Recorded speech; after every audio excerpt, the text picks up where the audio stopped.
ਸਾਡੇ ਘਰ ਆਣ ਕੇ ਸਾਨੂੰ ਬੜੀਆਂ ਤੜੀਆਂ ਲਾਉਂਦਾ ਰਿਹਾ ਹੈ। ਇਹ ਮੇਰੀ ਬੁੱਢੀ ਨੇ ਕੰਮ ਇਹ ਕਰਤਾ, ਨਹੀਂ ਤੇ ਮੈਂ ਹੀ ਮਾਰ ਦੇਣਾ ਸੀ। ਮੈਂ ਹੀ ਮਾਰਨਾ ਚਾਹੁੰਦਾ ਸਾਨੂੰ। ਇਹ ਮੇਰੀ ਬੁੱਢੀ ਨੇ ਕੰਮ ਇਹ ਕਰ ਦਿੱਤਾ ਹੈ ਵੀ ਮਾਰ ਦਿੱਤਾ, ਚੰਗਾ ਹੋ ਗਿਆ। पापा कहना किधर जा रही हो?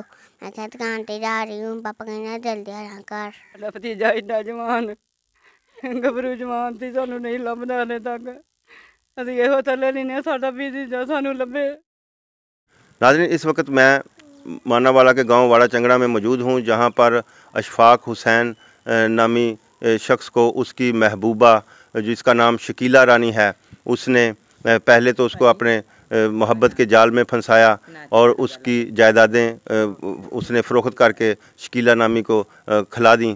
उसके बाद 4 लाख रुपया आखिर पे जो जमा पूंजी थी उसके पास थी, उसने शकीला रानी ने उधार ले लिए। बाद में जब अशफाक हुसैन ने उसका पैसों की वापसी का तकाज़ा किया तो अशफाक हुसैन को उसने सियालकोट अपने मेके बुलाकर वहाँ पर कत्ल कर दिया और 1.5 माह से अभी तक उसकी लाश भी नहीं मिली। अब शकीला रानी को मानावाला पुलिस ने गिरफ़्तार कर लिया गया है।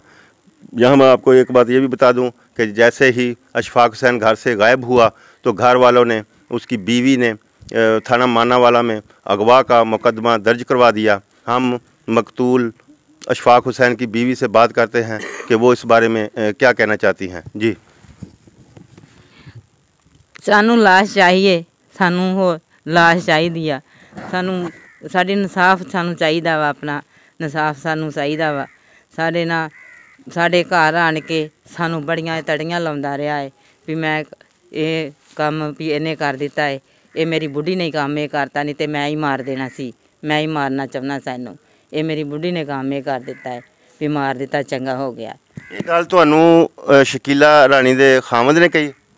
ਹਾਂਜੀ, ਸ਼ਕੀਲਾ ਰਾਣੀ ਦੇ ਖਾਮਦ ਨੇ ਇਹ ਗੱਲ ਕਹੀ ਹੈ। ਘਰ ਆਣ ਕੇ ਤੜੀਆਂ ਲਾਉਂਦਾ ਰਿਹਾ ਮੈਨੂੰ, ਕਹਿੰਦਾ ਵੀ ਮੈਂ ਤੇ ਇਹ ਚੰਗਾ ਹੋ ਗਿਆ, ਮੇਰੀ ਬੁੱਢੀ ਨੇ ਮਾਰ ਦਿੱਤਾ ਵਾ, ਇਹ ਨਹੀਂ ਤੇ ਮੈਂ ਹੀ ਮਾਰ ਦੇਣਾ ਸੀ।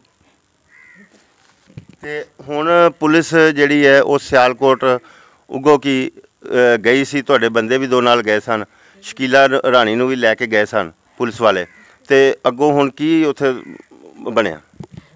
ਉੱਥੋਂ ਅੱਗੇ ਬਣਿਆ ਵੀ ਸ਼ਕੀਲਾ ਰਾਣੀ ਨੇ ਉੱਥੇ ਬੁਲਾਇਆ ਸੀ। ਉਹਨੇ ਪੈਸੇ ਲੈਣੇ ਸੀ ਉਹਨਾਂ ਕੋਲ, ਉੱਥੇ ਬੁਲਾ ਕਰ ਪੈਸੇ ਲੈਣੇ ਸੀ। ਤੇ ਉੱਥੇ ਬੁਲਾ ਕਰ ਉਹਨਾਂ ਨੇ ਪਤਾ ਨਹੀਂ ਉਹਨੂੰ ਕੀ ਕੀਤਾ ਹੈ, ਮਾਰ ਦਿੱਤਾ ਜਾਂ ਕਿਤੇ ਨੱਪ ਦਿੱਤਾ ਵਾ। ਉਹਨੇ ਉੱਥੇ ਬੁਲਾਇਆ, ਇਹ ਆਂਦੀ ਸੀ ਮੈਂ ਇਕੱਲੀ ਹਾਂ। ਇਹ ਇਕੱਲੀ ਨਹੀਂ ਗੀ, ਨਾਲ ਇਹਦਾ ਬੇਟਾ ਵੀ ਹੈ, ਨਾਲ ਬੇਟਾ ਵਾ, ਨਾਲ ਇਹਦਾ ਭਰਾ ਵਾ, ਨਾਲ ਆਪਣੇ ਘਰੋਂ ਮੀਆਂ ਦੀ ਸਲਾਹ ਨਾਲ ਗਈ ਹੈ। ਘਰੋਂ ਆਪਣੇ ਮੀਆਂ ਦੀ ਸਲਾਹ ਨਾਲ ਗਈ, ਉੱਥੇ ਉਗੋ ਕੀ ਜਾ ਕੇ ਬੁਲਾ ਕੇ ਇਹਨੇ ਵੀ ਆਣ ਕੇ ਪੈਸੇ ਲੈ ਜਾ। ਉੱਥੇ ਹੁਣ ਪਤਾ ਨਹੀਂ ਇਹਦੀ ਨਾਲ ਇਕੱਲਾ ਨਹੀਂ ਗਾ, ਇਹਦੇ ਨਾਲ ਬੜੇ ਜਣੇ ਨੇ, ਇਹਦੀ ਮਾਂ ਵੀ ਆ, ਇਹਦਾ ਭਰਾ ਵੀ ਆ, ਇਹਦਾ ਮੀਆਂ ਵੀ ਆ। ਇਹਦੇ ਆਪਣੀ ਮੀਆਂ ਦੀ ਸਲਾਹ ਨਾਲ ਹੀ ਇੱਥੋਂ ਘਰੋਂ ਗਈ ਆ। ਤੇ ਉੱਥੇ ਜਾ ਕੇ ਬੁਲਾ ਕੇ ਪਤਾ ਨਹੀਂ ਹੁਣ ਉਹਨੇ ਕੀ ਕੀਤਾ ਹੈ, ਜਾਂ ਮਾਰ ਦਿੱਤਾ ਹੈ ਜਾਂ ਕੀ ਨੱਪ ਦਿੱਤਾ ਹੈ। ਇਹ ਹੁਣ ਸਾਨੂੰ ਵੀ ਅੱਗੋਂ ਇਨਸਾਫ ਹੋਣਾ ਚਾਹੀਦਾ ਸਾਡੇ ਨਾਲ। ਅੱਛਾ, ਤੇ ਹੋਰ ਤੁਹਾਨੂੰ ਲਾਸ਼ ਜਿਹੜੀ ਹੈ ਨਾ ਨਹੀਂ ਮਿਲੀ ਹੈ, ਤੇ ਪੁਲਿਸ ਵਾਲੇ ਹੁਣ ਕੀ ਕਹਿੰਦੇ ਨੇ? ਪੁਲਿਸ ਵਾਲੇ ਹੁਣ ਕਹਿੰਦੇ ਨੇ ਵੀ ਲਾਲ ਤੁਰੇ ਫਿਰਦੇ ਨੇ, ਲੱਭਦੇ ਫਿਰਦੇ ਸੀ। ਤਲਾਸ਼ਾਂ ਉਹਨੇ ਮਾਰੀਆਂ ਵੀ ਗਏ ਨੇ ਨਹਿਰ ਦੇ ਉੱਤੇ, ਫਿਰ ਫੁਰ ਕੇ ਆਏ ਨੇ, ਤਲਾਸ਼ ਲੈ ਕੇ ਆਏ ਨੇ, ਨਾਲ ਸਾਡੇ ਤੁਰੇ ਫਿਰਦੇ ਨੇ। ਅੱਛਾ, ਤੇ ਲਾਸ਼ ਹਲੇ ਤੱਕ ਨਹੀਂ ਮਿਲ ਸਕੀ? ਨਹੀਂ, ਉਹਦੀ ਬੈਡੀ ਹਾਲੇ ਸਿੱਧਾ ਨਹੀਂ ਸਾਨੂੰ ਲੱਭੀ। ਅੱਜ 1 ਮਹੀਨਾ 12-13 ਦਿਨ ਹੋ ਗਏ ਨੇ, ਸਾਨੂੰ ਬੈੱਡ ਬਾਡੀ ਨਹੀਂ ਉਹਦੀ ਮਿਲਣ ਲਈ। ਸਾਨੂੰ ਉਹਦੀ ਬੈੱਡ ਬਾਡੀ ਮਿਲਣੀ ਚਾਹੀਏ। ਅੱਛਾ, ਤੇ ਜਿਹੜੇ ਤੁਹਾਡੇ ਬੰਦੇ ਨਾਲ ਗਏ ਸੀ ਉਹਨਾਂ ਦਾ ਕੀ ਕਹਿਣਾ ਹੈ ਕਿ ਉਹ ਲਾਸ਼ ਜਿਹੜੀ ਉਹਨਾਂ ਨੇ ਕਿਸ ਜਗ੍ਹਾ ਦੇ ਉੱਤੇ ਲਿਜਾ ਕੇ ਸੁੱਟੀ, ਕਿਸ ਤਰ੍ਹਾਂ ਉਹਨਾਂ ਨੇ ਵਕੂਆ ਕੀਤਾ? ਲਾਸ਼ ਉਹਨਾਂ ਨੇ ਕਿਸ ਤਰ੍ਹਾਂ ਸੁੱਟੀ ਆ? ਉਹਨਾਂ ਨੇ ਲਾਸ਼ ਇਸ ਤਰ੍ਹਾਂ ਸੁੱਟੀ, ਉਹ ਕਹਿੰਦੀ ਮੈਂ ਗੋਲੀਆਂ ਨਸ਼ੇ ਦੀਆਂ ਲੈ ਕੇ, ਗੋਲੀਆਂ ਉਹਨੂੰ ਨਸ਼ੇ ਦੀਆਂ ਵਿੱਚ ਪਾ ਕੇ, ਜੂਸ ਲਿਆ ਕੇ ਨਸ਼ੇ ਦੀਆਂ ਗੋਲੀਆਂ ਵਿੱਚ ਪਾ ਕੇ ਉਹਨੂੰ ਦਿੱਤੀਆਂ ਵਾ। ਉਹਨੂੰ ਪਿਆਤਾ ਵਾ, ਆਇਆ ਵਾ, ਮੈਨੂੰ ਪਾ ਕੇ ਪਿਆਤੀਆਂ ਹੈ। ਉਹਨੇ ਪੀ ਕੇ ਤੇ ਅਸੀਂ ਉੱਥੇ ਬਹਿ ਗਏ ਨੇ। ਬਹਿ ਕੇ ਉੱਥੇ ਗੱਲਾਂ ਬਾਤਾਂ ਪਹਿਲੋਂ ਕਰਦੇ ਰਹੇ ਨੇ। ਮੁੜ ਕੇ ਕਹਿੰਦੀ ਇਹ ਪਿਸ਼ਾਬ ਕਰਨ ਚਲ ਗਿਆ ਹੈ। ਉੱਥੋਂ ਪਿਸ਼ਾਬ ਕਰਕੇ ਆਇਆ ਵਾ, ਅਤੇ ਮੈਂ ਉਹਨੂੰ ਡੱਬਾ ਜੂਸ ਦਾ ਫੜਾਤਾ ਹੈ। ਉਹਨੇ ਪੀ ਲਿਆ ਆ। ਪੀ ਕੇ ਅਤੇ ਜੂਸ ਦਾ ਡੱਬਾ ਪੀ ਕੇ ਥੋੜ੍ਹਾ ਜਿਹਾ ਰਹਿ ਗਿਆ। ਕਹਿੰਦਾ ਮੈਨੂੰ ਕਹਿੰਦੀ ਆ ਪੀ ਲਾ। ਉਹ ਕਹਿੰਦੀ ਮੈਨੂੰ ਕਹਿੰਦਾ ਪੀ ਲਾ। ਆਂਦਾ ਮੈਂ ਕਿਹਾ ਮੈਂ ਨਹੀਂ। ਕਹਿੰਦੀ ਮੈਂ ਕਿਹਾ ਮੈਂ ਨਹੀਂ ਪੀਣਾ। ਫਿਰ ਕਹਿੰਦੀ ਪੀ ਲਾ। ਫਿਰ ਕਹਿੰਦੀ ਮੈਂ ਕਿਹਾ ਮੈਂ ਨਹੀਂ ਪੀਣਾ। ਮੁੜ ਕੇ ਉਹਨੇ ਡੱਬਾ ਜਿਹੜਾ ਵਾ ਗਵਾ ਕੇ ਕਹਿੰਦੇ ਸੁੱਟਤਾ ਨਹਿਰ 'ਚ। ਅਤੇ ਆਂਦਾ ਉੱਥੇ ਕਹਿੰਦਾ ਮੇਰੇ ਦਿਲ ਨੂੰ ਕੁਛ ਹੋਣ ਡਿਆ ਪਿਆ ਵਾ। ਉਹਨੂੰ ਕਹਿੰਦਾ ਮੇਰੀਆਂ ਲੱਤਾਂ ਘੁੱਟ, ਉਹ ਕਹਿੰਦੀ ਮੈਂ ਨਹੀਂ ਘੁੱਟਣੀਆਂ। ਮੁੜ ਕੇ ਉਹਨੂੰ ਕਹਿੰਦਾ ਸਿਰ ਘੁੱਟ, ਕਹਿੰਦੀ ਮੈਂ ਨਹੀਂ ਘੁੱਟਣਾ। ਮੁੜ ਕੇ ਉਹ ਲੰਮੇ ਪੈ ਗਿਆ ਉੱਥੇ ਸਫਾ ਵਿਛਾ ਕੇ। ਕਹਿੰਦੀ ਜਦੋਂ ਬੇਹੋਸ਼ ਹੋ ਗਿਆ ਵਾ ਉਦੋਂ ਕਹਿੰਦੀ ਮੈਂ ਨਹਿਰ 'ਤੇ ਫੜ ਕੇ ਦੇ ਧੱਕਾ ਦੇ ਦਿੱਤਾ। ਤੇ ਹੁਣ ਤੁਹਾਨੂੰ ਪੁਲਿਸ ਵਾਲਿਆਂ ਨੇ ਥਾਣੇ ਬੁਲਵਾਇਆ ਸੀ ਤੇ ਉੱਥੇ ਸ਼ਕੀਲਾ ਰਾਣੀ ਵੀ ਹੈ ਸੀ ਤੇ ਉੱਥੇ ਫਿਰ ਤੁਹਾਡੀਆਂ ਕੀ ਗੱਲਾਂ ਹੋਈਆਂ? ਮੈਂ ਤੁਹਾਨੂੰ ਇਨਸਾਫ ਦੱਸਣੀ ਆ ਵੀ ਮੈਨੂੰ ਉੱਥੇ ਨਹੀਂ ਗੱਲ ਆਈ। ਮੈਨੂੰ ਗੱਲ ਨਹੀਂ, ਮੇਰੇ ਵੀਰਾਂ ਨੇ ਗੱਲਾਂ ਇਹ ਕੀਤੀਆਂ ਜਿਹੜੀਆਂ ਦੋ ਕੀਤੀਆਂ ਹੈ। ਮੇਰੇ ਨਾਲ ਉਹ ਬਾਲੀ ਸੀ, ਮੈਨੂੰ ਕੋਈ ਗੱਲ ਨਹੀਂ ਉੱਥੇ ਆਈ। ਪਤਾ ਨਹੀਂ ਮੇਰੇ ਜੇਨ ਨੂੰ ਕੀ ਹੋ ਗਿਆ ਹੈ। ਇਹਦੇ 'ਚ ਇਨਸਾਫ ਮੈਂ ਆਪ ਹੀ ਦੱਸ ਦਿੱਤਾ ਤੁਹਾਨੂੰ ਵੀ ਮੈਨੂੰ ਮੇਰੇ ਨਾਲ ਇਸ ਤਰ੍ਹਾਂ ਬੈਠੀ ਸੀ। ਮੇਰੇ ਵੀਰਾਂ ਨੇ ਜਿਹੜੀਆਂ ਇੱਕ ਦੋ ਗੱਲਾਂ ਕੀਤੀਆਂ ਵਾ ਵੀ ਬੈੱਡ ਬਾਡੀ ਨਹੀਂ ਸਾਨੂੰ ਮਿਲੀ ਅੱਜ ਸਿੱਧਾ, ਸਾਨੂੰ ਬੈੱਡ ਬਾਡੀ ਜੁੜਨੀ ਚਾਹੀਦੀ ਹੈ। ਤੇ ਹੁਣ ਤੁਸੀਂ ਡੈੱਡ ਬਾਡੀ ਤੇ ਫਿਲਹਾਲ ਨਹੀਂ ਮਿਲੀ ਤੇ ਹੁਣ ਤੁਸੀਂ ਹਕੂਮਤ ਅੱਗੇ ਕੀ ਅਪੀਲ ਕਰਨਾ ਚਾਹੁੰਦੇ ਹੋ? ਹਕੂਮਤ ਅੱਗੇ ਅਸੀਂ ਇਹ ਖੀਰ ਚੱਲਣਾ ਚਾਹੁੰਦੇ ਹਾਂ, ਸਾਨੂੰ ਵੀ ਬੈੱਡ ਬਾਡੀ ਮਿਲਣੀ ਚਾਹੀਦੀ ਆ। ਸਾਨੂੰ ਅੱਜ ਸਿੱਧਾ ਬੈੱਡ ਬਾਡੀ ਨਹੀਂ ਉਹਦੀ ਮਿਲੀ, ਸਾਨੂੰ ਉਹਦੀ ਬੈੱਡ ਬਾਡੀ ਮਿਲ ਜਾਵੇ। ਅਸੀਂ ਆਪਣੇ ਹੱਥਾਂ ਨਾਲ ਉਹਨੂੰ ਪੂਰਾ ਮਿੱਟੀ ਦੇ ਉੱਤੇ ਪਾ ਕੇ ਆਪਣੀਆਂ ਅੱਖਾਂ ਦੇ ਸਾਹਮਣੇ ਦਫਨਾ ਲਈਏ। नाज़रीन, ये थी मकतूल अशफाक हुसैन की बीवी, जिनका ये कहना है कि 1.5 माह से इनको अपने खावंद की जो डेड बॉडी नहीं मिली, जबकि उसकी महबूबा जो शकीला रानी है उसने बता दिया है कि उसने सियालकोट के इलाका उगोकी में नहर में ले जाकर उसको फेंक दिया था। अब पुलिस भी वहाँ पे गई है, लेकिन उसके बावजूद अभी तक लाश नहीं मिल सकी। इन लोगों का यही कहना है कि इनके 5 छोटे छोटे बच्चे हैं और उनका अब ये यतीम हो चुके हैं, तो पुलिस को चाहिए कि वो फौरी तौर पर लाश जो है ना इनके हवाले करें। बेटे, आपका क्या नाम है? लीजा रानी। अलीज़ा रानी, कौन सी क्लास में पढ़ती हैं आप? 1।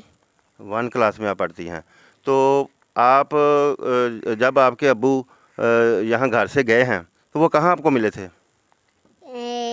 पहले सुबह को मिले थे, अच्छा, एक दिन पहले। और क्या है, हम जा रहे थे इस शैम्पू लेने, तो पापा कहना किधर जा रही हो?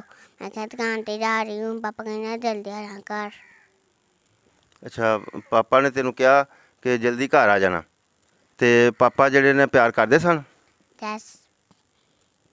ਕੀ ਕਹਿੰਦੇ ਸਨ? पापा मैनू मारता नहीं सी हुंदा। ਪਾਪਾ ਮਾਰਦੇ ਨਹੀਂ ਸੀ, ਪਿਆਰ ਕਰਦੇ ਸੀ। ਚੀਜ਼ਾਂ ਵੀ ਲਿਆ ਕੇ ਦਿੰਦੇ ਸਨ? हाँ जी। ਕੀ ਲਿਆ ਕੇ ਦਿੰਦੇ ਸਨ? कभी केक लाना, कभी बिस्कुट। ਅੱਛਾ, ਕੇਕ ਤੇ ਬਿਸकुट ਲਿਆ ਕੇ ਦਿੰਦੇ ਸੀ। ਤੇ ਬਰਫੀ ਨਹੀਂ ਤੂੰ ਖਾਂਦੀ? खाती थी, पापा ला कर देते थे कि नहीं? देते थे। अच्छा, तो पापा अब तुम्हें याद आते हैं? यस। कितने याद आते हैं? थोड़े ही आते हैं। ज़्यादा याद नहीं आते? क्यों, अब आपको वो बिस्कुट वगैरह नहीं याद आते कि वो ला कर देते थे आपको, प्यार भी करते थे? और भी आते हैं। वो भी आते हैं। तो अब कितनी देर से जो है आपके पापा वो घर से गायब हैं? 1.5 महीने से। 1.5 ਮਹੀਨਾ ਹੋ ਗਿਆ। ਤੇ 1.5 ਮਹੀਨੇ ਤੋਂ ਫਿਰ ਤੁਸੀਂ ਹੁਣ ਇੱਥੇ ਇਕੱਲੇ ਰਹਿੰਦੇ ਹੋ? हाँ जी। ਅੱਛਾ, आमना। ਆਮਨਾ ਤੇਰਾ ਨਾਂ ਹੈ। ਤੇ ਕਿਹੜੀ ਕਲਾਸ 'ਚ ਪੜ੍ਹਦੀ? 2। 2 ਕਲਾਸ 'ਚ ਪੜ੍ਹਦੀ। ਤੇ ਪਾਪਾ ਜਿਹੜੇ ਨੇ ਉਹ ਤੇਰਾ ਪਿਆਰ ਕਰਦੇ ਸਨ? हाँ जी। ਅੱਛਾ, ਤੇ ਕੀ ਲਿਆ ਕੇ ਦਿੰਦੇ ਸਨ ਤੈਨੂੰ? केक और बिस्कुट। ਅੱਛਾ, ਕੇਕ ਬਿਸਕੁਟ ਲਿਆ ਕੇ ਦਿੰਦੇ ਸਨ। ਤੇ ਪਾਪਾ ਕੀ ਕੰਮ ਕਰਦੇ ਸਨ? कुछ नहीं, मज्जा रखे। ਅੱਛਾ, ਤੇ ਖੇਤੀਬਾੜੀ ਕਰਦੇ ਸਨ, ਦੁੱਧ ਵੀ ਲਿਆਂਦੇ ਸਨ? हाँ जी। ਦੁੱਧ ਪੀ ਲੈਂਦੇ ਸੀ ਤੁਸੀਂ? ਹੁਣ ਵੀ ਪੀਂਦੇ ਹੋ? हाँ जी। ਅੱਛਾ, ਕਿੰਨੀਆਂ ਮੱਝਾਂ ਰੱਖੀਆਂ ਨੇ? एक। ਇੱਕ ਮੱਝ ਹੈ। ਅੱਛਾ, ਤੇ ਹੁਣ ਪਾਪਾ ਕਿੰਨੀ ਦੇਰ ਤੋਂ ਨਹੀਂ ਘਰ ਆਏ? 2.5 महीना हो गया। ਅੱਛਾ ਅੱਛਾ, ਤੇ ਹੁਣ ਪਾਪਾ ਯਾਦ ਆਉਂਦੇ ਨੇ? हाँ जी। ਤੇ ਹੁਣ ਤੁਸੀਂ ਇੱਥੇ ਘਰ ਦੇ ਵਿੱਚ ਇਕੱਲੇ ਰਹਿੰਦੇ ਹੋ? हाँ जी। हमारे साथ अशफाक हुसैन की फूफी जान मौजूद हैं, हम उनसे भी बात करते हैं कि वो इस बारे में क्या कहती हैं। जी, ਅਸੀਂ ਇਹੋ ਚਾਹੁੰਦੇ ਹਾਂ ਸਾਨੂੰ ਲਾਸ਼ ਮਿਲੇ ਮੇਰਾ ਪੁੱਤ। ਅਸੀਂ ਗਰੀਬ ਬੰਦੇ ਹਾਂ, ਵੇਚ ਕੇ ਸਾਰਾ ਮੱਝਾਂ ਸੀ ਬਥੇਰੀਆਂ ਤੇ ਉਹ 3 ਪੈਲੀ ਸੀ ਉਹ ਵੀ ਖਾ ਛੱਡੀ ਇਹਨਾਂ ਨੇ। ਇਹਨਾਂ ਇਹੋ ਹੀ ਮਗਰ ਲੱਗੇ ਰਹੇ ਤੇ ਜਿਹੜਾ ਪੈਸਾ ਸੀ ਜਿੰਨਾ ਵੀ ਹੈ ਸੀ ਉਹਦੇ ਅਕਾਊਂਟ 'ਚ ਜਮ੍ਹਾਂ ਕਰਾ ਛੱਡਿਆ ਇਹਨਾਂ, ਉਹ ਵੀ ਖਾ ਚੱਟ ਕੇ ਤੇ ਆਹ ਕੰਮ ਇਹਨੇ ਮਗਰੋਂ ਕੀਤਾ। ਤੇ ਤੁਸੀਂ ਕਿੱਥੇ ਰਹਿੰਦੇ ਹੋ? ਅਸੀਂ ਤੇ ਫੈਸਲਾਬਾਦ ਰਹੇ ਨੇ। ਅੱਛਾ, ਤੁਸੀਂ ਫੈਸਲਾਬਾਦ ਰਹਿੰਦੇ ਹੋ ਤੇ ਫੈਸਲਾਬਾਦ ਤੋਂ ਹੁਣ ਤੁਸੀਂ ਇੱਥੇ ਆਏ ਹੋ ਤੇ ਇਹਨਾਂ ਹੁਣ ਬੱਚਿਆਂ ਦੇ ਕੋਲ, ਇਹ ਬੱਚੇ ਹੁਣ ਯਤੀਮ ਹੋ ਚੁੱਕੇ ਨੇ, ਇਹਨਾਂ ਦੇ ਕੋਲ ਕੌਣ ਰਹਿੰਦਾ ਹੈ? ਜੇ ਮੈਂ ਆਈ ਹਾਂ ਹਾਲੇ, ਇਹ ਮੈਂ ਹੁਣ ਐਡੀ ਦੂਰੋਂ ਆਈ ਹਾਂ, ਹੁਣ ਮੈਂ ਇਹਨਾਂ ਵਾਸਤੇ ਹੀ ਇੱਥੇ ਬੈਠੇ ਹਾਂ ਅਸੀਂ ਆਪਣਾ ਘਰ-ਬਾਰ ਛੱਡ ਕੇ, ਤੇ ਹੁਣ ਇਹਨਾਂ ਦਾ ਅੱਲਾ ਵਾਰਸ ਆ, ਫਿਰ ਹੁਣ ਅਸੀਂ ਆ ਜੋ ਕੁਛ ਵੀ ਅਸੀਂ ਕਰਨਾ। ਹਾਂਜੀ, ਇਹ ਅਸੀਂ ਤਰਲਾ ਲੈਂਦੇ ਹਾਂ, ਸਾਨੂੰ ਲਾਸ਼ ਚਾਹੀਦੀ ਆ। ਸਾਡਾ ਭਤੀਜਾ ਐਡਾ ਜਵਾਨ ਗੱਭਰੂ ਜਵਾਨ ਸੀ, ਸਾਨੂੰ ਨਹੀਂ ਲੱਭਦਾ ਹਾਲੇ ਤੱਕ। ਅਸੀਂ ਇਹੋ ਤਰਲੇ ਲੈਂਦੇ ਹਾਂ, ਸਾਡਾ ਭਤੀਜਾ ਸਾਨੂੰ ਲੱਭੇ ਤੇ ਅਸੀਂ 4 ਮਿੰਟ ਮਿੱਟੀ ਪਾ ਲਈਏ, ਸਾਨੂੰ ਸਬਰ ਹੋ ਜਾਏਗਾ। ਹੋਰ ਅਸੀਂ ਕੀ ਕਹਿਣਾ ਕਿਸੇ ਨੂੰ, ਵੀਰ ਮੇਰੇ ਸੋਹਣਿਆ। ਤੇ ਹੁਣ ਤੁਸੀਂ ਹਕੂਮਤ ਨੂੰ ਕੀ ਕਹਿਣਾ ਚਾਹੋਗੇ? ਲਾਸ਼ ਨਹੀਂ ਮਿਲ ਰਹੀ। ਹਾਂਜੀ, ਸਾਨੂੰ ਲਾਸ਼ ਨਹੀਂ ਮਿਲੀ, ਅਸੀਂ ਆਨੇ ਸਾਨੂੰ ਲਾਸ਼ ਲੱਭੇ। ਅਸੀਂ ਕੋਈ 4 ਮਿੰਟੀ ਦੇ ਥੋਵੇ ਬਾਅਦ ਨਹੀਂ ਤੇ ਕਬਰ ਬਣਾ ਲਈਏ, ਅਸੀਂ ਚਲੋ ਕੋਈ ਖਤਮ ਦਰੂਦ ਵਾਲੇ ਬਣਾਂਗੇ, ਕੋਈ ਅਸੀਂ ਉਹਦੇ ਸੁਭਾਅ ਕਿਤੇ ਪਹੁੰਚ ਜਾਏਗਾ ਉਹਨੂੰ ਮਾਤਾ, ਅਸੀਂ ਹੋਰ ਕੀ ਕਰਨਾ ਮੇਰਾ ਪਤਾ। नाजरीन, ये थी मकतूल अशफाक हुसैन की फूफी, जो कि फैसलाबाद से यहाँ पे आई हैं। इन यतीम बच्चों के साथ अब ये रह रही हैं। इनका ये कहना है कि हमें अपने भतीजे की लाश चाहिए, जो कि 1.5 माह से अगवा हुआ। उसके बाद उसकी महबूबा शकीला रानी ने उसे सियालकोट के इलाका अग्गोकी में बुलाकर, जो कि शकीला रानी ने, उसकी महबूबा ने बयान दिया है पुलिस को कि वहाँ पे उसने उसको नहर में फेंक दिया था। जबकि इनका ये कहना है कि ये अकेली शकीला रानी का काम नहीं है, कि वो काफ़ी अशफाक हुसैन जवान था और उसको ऐसे ही नहीं नहर में गिराया जा सकता था। इसके साथ दीगर अफराद भी शामिल हैं जिन्होंने उसे नहर में नहीं बल्कि कहीं पे कत्ल करके दबा दिया है। और अब हमें उसकी लाश चाहिए और हमें इंसाफ चाहिए। मुल्ज़मान को कड़ी सज़ाए मौत होनी चाहिए, ये इन लोगों का कहना है। तो नाजरीन, देखते रहिए, क्योंकि कोई देखे ना देखे खलील तो देखेगा। इसके साथ ही अपने मेज़बान खलील अहमद सज्जाद को इजाज़त दीजिए। अल्लाह निगहबान।